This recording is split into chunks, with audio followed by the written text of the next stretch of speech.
रायगडच्या रोह्यामध्ये घोसाळगडाच्या कुशीत बसलेलं गाव म्हणजेच फुगारेवाडी। या ठिकाणी नितीन पाटील ह्या शेतकऱ्यानं आपल्या 7 एकरच्या बागेमध्ये अनेक फळझाडं, फुलझाडं, भाज्या आणि विविध औषधी वनस्पती ह्या झाडांची लागवड केली। त्याचबरोबर त्यांनी महाबळेश्वरच्या स्ट्रॉबेरीची संकल्पना आपल्या 7 एकर बागेतील 3 गुंठे जागेमध्ये लागवड केली।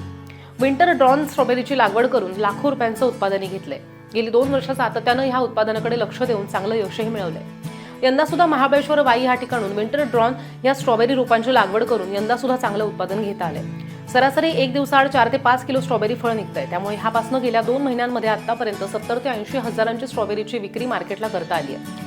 आपल्या इथल्या स्ट्रॉबेरीला विक्रीसाठी मोठ्या मार्केटला जाण्याची गरज पडत नाही, तर ती स्थानिक मार्केटला सुद्धा त्याची मोठी मागणी आहे। त्याचं कारण सुद्धा तसंच आहे की ती कुठल्याही रासायनिक खतांचा आणि केमिकल्सचा वापर न करता संपूर्ण सेंद्रिय खतावरती त्याचं उत्पन्न घेता येत आहे। त्यामुळे आपल्या इथल्या स्ट्रॉबेरीची रुचक आणि चवदार असल्यामुळे स्थानिक मार्केटला तिची मोठी मागणी आहे। अशा प्रकारच्या स्ट्रॉबेरीला नोव्हेंबर-डिसेंबर पासून सरासरी 3 ते 4 पीक आपण ह्या 3-4 महिन्यांमध्ये घेऊ शकतो। त्यामुळे लाखो रुपये सहज कमावता येतात। त्यामुळे सर्व शेतकरी बांधवांना विनंती आहे, शेतीसोबतच आपण अशा पद्धतीने स्ट्रॉबेरीची लागवड केली तर महाबळेश्वरला जाण्याची गरज पडणार नाही आणि तर आपल्या रोह्यामध्ये सुद्धा ते सहज पिकू शकतो। हे पुढारी न्यूजच्या माध्यमातून शेतकऱ्यांना सांगू इच्छितो। ह्याचा आढावा आपले प्रतिनिधी अमोल कुमार जैन यांनी घेतलाय।